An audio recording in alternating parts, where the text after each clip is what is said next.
বসুন্ধরা গ্রুপের পরিচালক হুমায়ুন কবির সাব্বির হত্যার পর ঘুষ লেনদেনের অভিযোগে দায়ের করা মামলায় খালাস পেলেন তারেক রহমান, লুৎফর জামান বাবুসহ ৮ জন।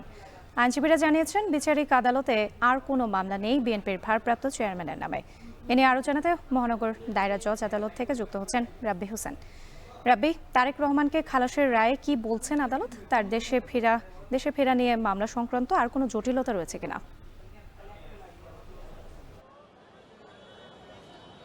রাত্রি, প্রথমে যদি বলে রাখি যে এই যে মামলাটি হয়েছে বসুন্ধরা গ্রুপের পরিচালক সাব্বির হত্যার পর, এই হত্যার ঘটনাকে ধামাচাপা দেওয়ার জন্য ২১ কোটি টাকা ঘুষ লেনদেনের অভিযোগে দুদক মামলা করেছিল। সেই মামলায় আজকে খালাস পেয়েছেন বিএনপির ভারপ্রাপ্ত চেয়ারম্যান তারেক রহমান, সাবেক স্বরাষ্ট্র প্রতিমন্ত্রী লুৎফুজ্জামান বাবর সহ ৮ জন।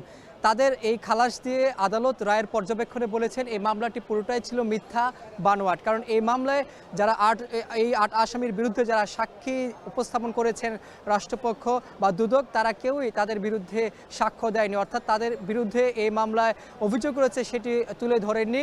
যার কারণে অভিযোগ প্রমাণিত না হয় তাদেরকে বেকসুর খালাস দিয়েছেন আজকে আদালত। এবং খালাস দেওয়ার পর এখানে তারেক রহমানের আইনজীবী মাসুদ আহমেদ তালুকদার তিনি কথা বলেছেন সাংবাদিকদের সঙ্গে। তিনি বলেছেন এরই মাধ্যমে নিম্ন আদালতে অর্থাৎ বিচারিক আদালতে তারেক রহমানের বিরুদ্ধে আর কোনো মামলা অবশিষ্ট নেই। পাশাপাশি লুৎফুজ্জামান বাবরের আইনজীবীও ছিলেন বোরহান উদ্দিন, তিনিও বলেছেন যে লুৎফুজ্জামান বাবরের বিরুদ্ধে বিচারিক আদালতেও আর কোনো মামলা নেই। অর্থাৎ ১/১১ পরে অনেক মামলা হয়েছে, অর্থ আত্মসাৎ, দুর্নীতি, হত্যা সহ অস্ত্র মামলা সহ নানা মামলা হয়েছে এই বিএনপির শীর্ষ নেতা তারেক রহমান সহ এই বিভিন্ন নেতাকর্মীদের বিরুদ্ধে। সেই মামলায় কিন্তু একে একে খালাস পেতে শুরু করেছেন এবং আজকে পর্যন্ত সব মামলাতেই তারা খালাস পেয়েছেন।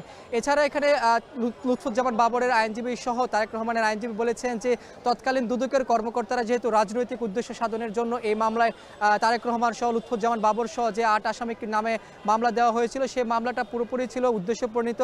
যার কারণে দুদকের তৎকালীন কর্মকর্তার বিরুদ্ধে তারা শাস্তিমূলক দাবি করেছেন, শাস্তি দাবি জানিয়েছেন। এবং তাদের যেহেতু এই যে এত বছর ধরে হয়রানি করা হয়েছে, মামলা দিয়ে বারবার তারা নানাভাবে হয়রানি করা হয়েছে, আটকও ছিলেন, জেল হাজতে ছিলেন, যার কারণে দুদকের তৎকালীন কর্মকর্তাদের বিরুদ্ধে মামলা দিয়ে ক্ষতিপূরণের দাবি জানিয়েছেন এখানকার এই যে তারেক রহমানের আইনজীবী সহ লুৎফুজ্জামান বাবরের বাকি যে ৮ আসামির আইনজীবী রয়েছেন তারা। এই মামলার মধ্য দিয়ে তারেক রহমানের দেশে ফিরে আসার আর কোনো বাধা নেই, এই বিষয়টিও বলেছেন তারেক রহমানের আইনজীবী। পাশাপাশি লুৎফুজ্জামান বাবরের তিনি নির্বাচনে অংশ নিতে পারবেন, বিএনপির ভারপ্রাপ্ত চেয়ারম্যান তারেক রহমানও নির্বাচনে অংশ নিতে পারবেন, এই কথাগুলো বিএনপির আইনজীবীরা বলেছেন। অর্থাৎ তারেক রহমানের বিরুদ্ধে যে মামলাগুলো হয়েছে, ৮০টিরও বেশি মামলা হয়েছে, সকল মামলা থেকে যেহেতু খালাস পেয়েছেন, আর কোনো মামলা বিচারিক আদালতে নেই, অর্থাৎ নিম্ন আদালতে আর কোনো মামলা নেই। সেই কারণে তারেক রহমান দেশে ফিরে আসতে পারবেন, এসে নির্বাচনে অংশ নিতে পারবেন, এই কথাগুলো তারেক রহমানের আইনজীবী যিনি ছিলেন তিনি বলেছেন। পাশাপাশি বলেছেন এই মামলায় যারা সাক্ষ্য দিয়েছেন তাদেরকে জোর জবরদস্তিভাবে সাক্ষ্য দেওয়ার চেষ্টা করেছিলেন এখানকার তৎকালীন দুদকের কর্মকর্তারা, তাদের শাস্তির দাবি জানিয়েছেন আইনজীবীরা। এবং আরও একটি কথা বলেছেন যে 111-এর সময় এই যে তৎকালীন এই বসুন্ধরা গ্রুপের যেই পরিচালক সাব্বিরকে হত্যার পর সেই ঘটনাকে ধামাচাপা দেওয়ার জন্য সাফিয়াত সানভীরকে আসলে দায়মুক্তি দেওয়ার জন্য ২১ কোটি টাকা লেনদেন করেছিলেন, ঘুষ লেনদেন, সেটি আসলে প্রমাণিত হয়নি।